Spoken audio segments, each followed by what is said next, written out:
ഞാൻ ഇതിനെക്കുറിച്ച് സംസാരിക്കുന്നില്ല എന്ന് വിചാരിച്ചതാണ്. പക്ഷേ എനിക്ക് സംസാരിക്കാതിരിക്കാൻ പറ്റുന്നില്ല. കാരണം അത്രമേലാണല്ലോ നമ്മുടെ സോഷ്യൽ മീഡിയ.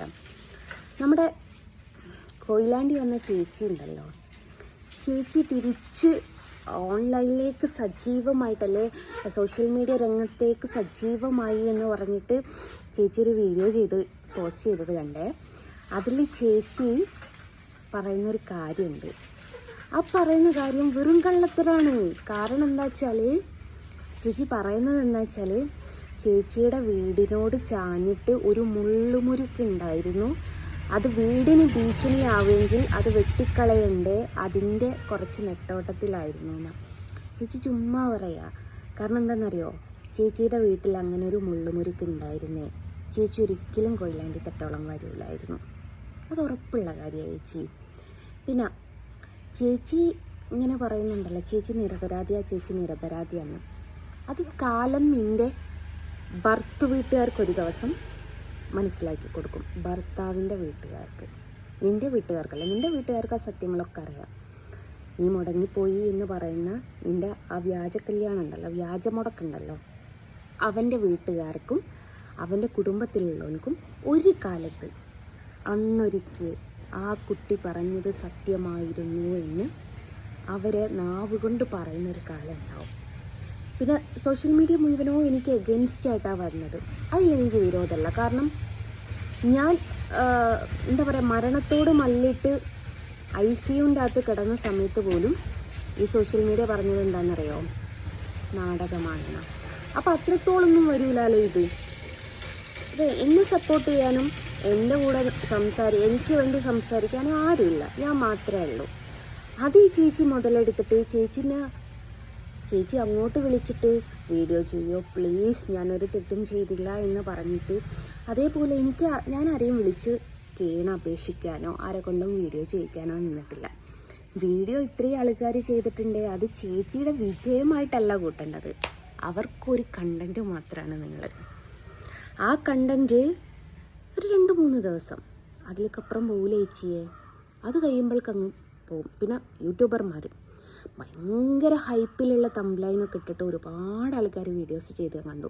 ചിലർ പറയുന്നു ഞാൻ ജയിലിലാണെന്ന് പറയുന്നു, ചിലർ പറയുന്നു എന്നെ പോലീസ് പൊക്കിയെന്ന് പറയുന്നു, ചിലർ പറയുന്നു വനിതാ കമ്മീഷൻ ഇടപെട്ടു എന്ന് പറയുന്നു. ആര് തന്നെ ഇടപെട്ടാലും, ഇനി മുഖ്യമന്ത്രി പ്രധാനമന്ത്രി വരെ ഇടപെട്ടാലും എനിക്ക് പറഞ്ഞു കൊടുക്കാൻ റീസൺ ഉണ്ട്. പറഞ്ഞു കൊടുക്കേണ്ട ഡേറ്റ് മാസമുണ്ട് എൻ്റെ കയ്യിൽ. അതുകൊണ്ട് ഞാൻ ഒന്നുകൊണ്ടും പേടിക്കണ്ട. ആ ഒരു മാസം ആ ഒരു ഡേറ്റിന് അവളിവിടെ വന്നിട്ടില്ലെങ്കിൽ ഞാൻ പേടിച്ചാൽ പോരെ.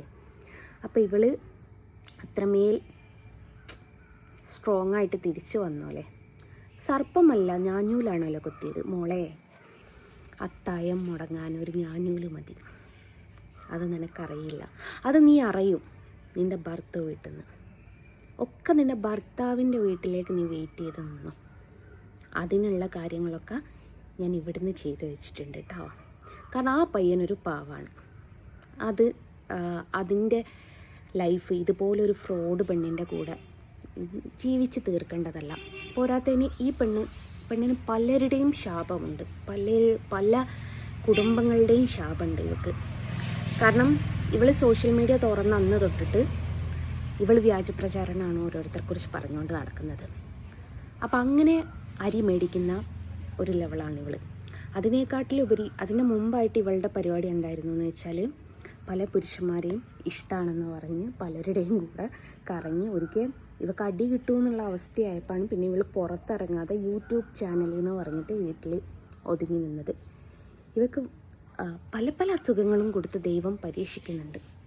നേരെ ചൊവ്വെ കണ്ണ് പോലും കാണാത്തൊരവസ്ഥയിലേക്ക് എത്തിച്ചിട്ടുണ്ട്. അതെന്തുകൊണ്ടാണെന്ന് വെച്ചാൽ പലരുടെയും ശാപമാണത്. ആ ശാപം മോളെ നിന്നെ വിട്ടു പോകില്ല ഒരിക്കലും. അതെനിക്ക് ഉറപ്പുള്ള കാര്യമാണ്. ഒരു മനുഷ്യൻ്റെ കണ്ണിന്ന് നീ കണ്ണുനീര് വരുത്തിയിട്ടുണ്ട്. ഒരു മനുഷ്യക്കുഞ്ഞിനെ നീ ഇല്ലാതാക്കിയിട്ടുണ്ട്. നീ ഉത്തരം പറയുക ചെയ്യും. നീ ഇവിടെ വന്നു എന്ന് മാത്രമേ പറഞ്ഞിട്ടുള്ളൂ, ഇവിടുന്ന് അത് ചെയ്തു എന്ന് പറഞ്ഞിട്ടില്ല. പക്ഷെ നീ നിൻ്റെ വായു കൊണ്ട് പറഞ്ഞു ഇവിടുന്ന് അത് ചെയ്തു എന്നുള്ളത്. അതാണ് മോളെ ദൈവം എന്ന് പറയുന്നത്. ദൈവം നാളെ അവനവൻ്റെ നാക്കുകൊണ്ട് തന്നെ സത്യം പറയിപ്പിക്കും. അപ്പം ഞാൻ ഭയക്കാത്തത്, ഞാൻ കുലുങ്ങാത്തത് എൻ്റെ അടുത്തൊരു ന്യായമുണ്ട് എന്നുള്ളതും എൻ്റെ കയ്യിൽ ഇതിനൊക്കെയുള്ള തെളിവുണ്ട് എന്നുള്ളത് കൊണ്ടാണ്. അതുകൊണ്ട് നിൻ്റെ വീടിൻ്റെ മുമ്പിൽ അല്ലെങ്കിൽ നിൻ്റെ വീടിൻ്റെ സൈഡിൽ മുള്ളുമുരുക്കില്ല, ചുമ്മാ പറയുന്ന ഉണ്ടായിരുന്നേ നീ കൊയിലാണ്ടി വരില്ലായിരുന്നു.